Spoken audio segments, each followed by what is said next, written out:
Hello everyone, we're finally going to react to this. Today we're going to react to the tenor. So, 3, 2, 1, let's go. The restoration of Great Waterton was complete. Tourists bustled about, eager to see the revival of the old town. Stanley was managing the line well, but Sir Topham Hatt asked Molly to assist with passenger trains. Oh wow. Neville was also assigned to deliver goods for the local merchants. The three engines got on swimmingly. Okay. When Molly and Neville first arrived, Stanley was jovial. He always smiled and whistled loudly as he Oh passed. man. As time went on, Molly noticed a change. Uh-oh. Stanley became timid and withdrawn. Ooh. He didn't speak unless spoken to, and Uh-oh. seemed to be almost skittish. Molly decided it best to keep a watchful eye. Yeah. One morning, Molly was waiting at the platform as Stanley bustled in. Uh-oh. "Good morning," she said cheerfully. Stanley didn't reply. Uh-oh. It was as if he hadn't noticed Molly. He seemed to be looking for something. Oh. "Stanley?" Molly said with a whistle. Ooh. That did the trick. Stanley jumped. Uh-oh. "Oh, goodness, I didn't see you there, Molly. Doing well, are you?" "I should be asking you the same thing. Is something the matter?" "Oh, no, nothing at all," Stanley replied hastily. "I was just seeing how busy the town is today. Must be off to the water tower. Goodbye." Okay. Stanley raced off, leaving a perplexed Molly behind. "I don't understand it," she said to Neville that afternoon. Yeah. "He's not the same Stanley who first arrived on the island. I think something's up." "Oh, I don't know," Neville answered, rather dismissively. "Perhaps he's just adjusting to his new routine. I'm sure running a busy branch line comes with stress." Molly wasn't convinced, but said no more as the two engines went back to work. Well. Neville was late returning to Great Waterton that night. He had to collect building materials from the docks, but the boat from the mainland was delayed. By the time he arrived, darkness had fallen, and mist hung in the air.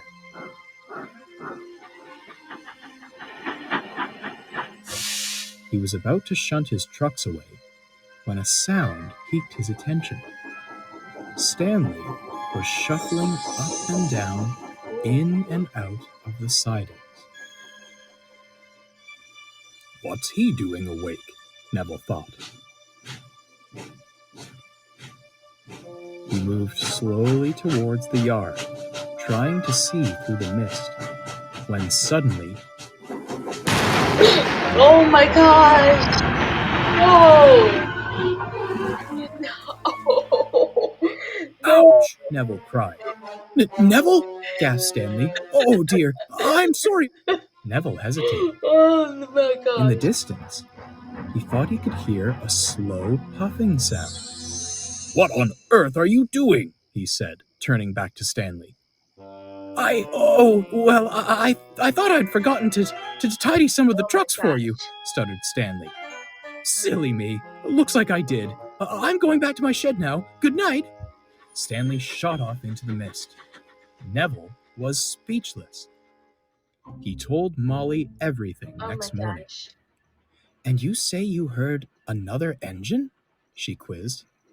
"That can't be right." Yeah. "It certainly sounded like another engine," frowned Neville.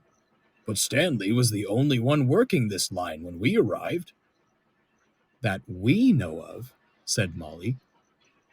"I know an engine who might have an answer." Yeah. Later that afternoon, Molly was at the junction as Thomas bustled in. "Hello, Molly," he smiled. "How are things at Great Waterton? Not letting my hard work go to waste, are you?" "Certainly not," chuckled Molly. "Although, there is one thing I need to ask you." She explained about Stanley's strange behavior and Neville's encounter. I'm sorry, Molly, replied Thomas. There were no engines left when I found Great Waterton. We did find a rusted old tender at the platform, Ooh. but no sign of an engine. Where is the tender now? Molly asked. Who knows, said Thomas. At the scrapyard, I reckon. No use for it now, sadly. Hmm. Maybe that's what Stanley's looking for, Oh. cried Molly. I must talk to him. Thank you, Thomas. Nice. Molly raced away with her passengers. She tried to find Stanley all day, but to no avail. Ooh. She made a plan, one which could only happen at night. When darkness fell, Okay. Molly crept towards Stanley's shed. The mist hung low again, Okay. and everything looked spooky.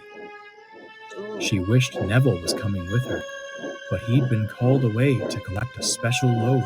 Uh-oh. She bravely crept closer and closer, Okay. then stopped dead in her tracks. There was Stanley in his shed, and a very old, rusted engine sat beside him. Oh boy. It had an ominous look on its face. Stanley was pale and quivering as the engine stared him down. Where is it? Groaned the engine. I don't know, cried Stanley. I've been searching everywhere. Where is it? Well, not with that attitude. Oh my gosh. I don't know, Stanley wailed, almost in tears. But I promise, Stanley! Molly rushed forwards. Stanley looked even more afraid now. What on earth is going on? And who is this? She demanded, eyeing the old engine. Before Stanley could say anything, the old engine began to crawl forwards. Its rusted wheels groaning. Oh my gosh. Molly winced as the engine drew near. Oh my gosh. Where is it? Demanded the engine, louder than ever. I don't know what you're looking for, Molly snapped, trying to sound brave, but you're not welcome here. Leave Stanley alone and... Uh-oh. Everything stopped as a whistle cut through the air.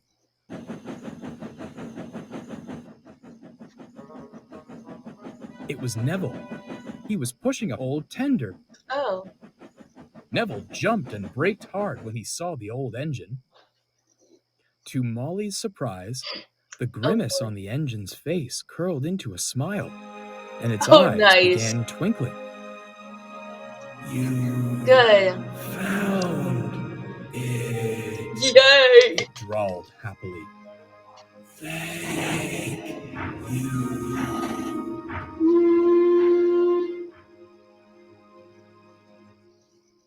Oh, thank goodness. Out of Neville's cab stepped Sir Topham Hatt, who was most surprised. Where did you find that tender? Stanley gasped. It was mistakenly taken to the scrapyards when the restoration began, replied Sir Topham Hatt. I had asked that it remain here in honor of him. Oh. But who is he, sir? Asked Neville. An engine who once worked this line. A man who lived in the village told me of its legend. When the line was forced to close, the engine was left behind in hopes that the villagers could find him a new home. I'm told that when they returned to rescue him, he was gone. Only the tender remained. Oh. It's believed scrap merchants found him. Oh, man. Took him to pieces. And... Oh. Sir Topham Hatt paused to compose himself. Okay. That was that. Many of the surrounding villages claimed they heard whistles and steam after the line closed. Oh. But there was never an engine to be found. It seems that engine has been visiting you, Stanley. Oh, man. Everyone turned back to Stanley, who now looked miserable. I was afraid of him, he sighed. I thought he was going to hurt me, when all he wanted was his tender, to be a complete engine again. But you tried to help him, Stanley, Molly smiled. You showed him kindness, and that speaks volumes about the engine you are. Yeah. Hear, hear, cheered Neville. For the first time in days, Stanley smiled. Yay! Sir Topham Hatt commissioned a monument at the center of Great Waterton Square. The old tender sat on a plinth, with a plaque to commemorate the legend of the old engine. The other engines can see it from the platform. They all give cheerful whistles as they pass by, but no one whistles louder or longer than Stanley. Alright, so we're done. Alright. So I'm so glad that we got that over with, which is so awesome. Yeah. Which I didn't like that attitude. No, not even one bit. So yeah. Comment down below what you want me to react to next, and we'll see y'all next time. Bye everyone.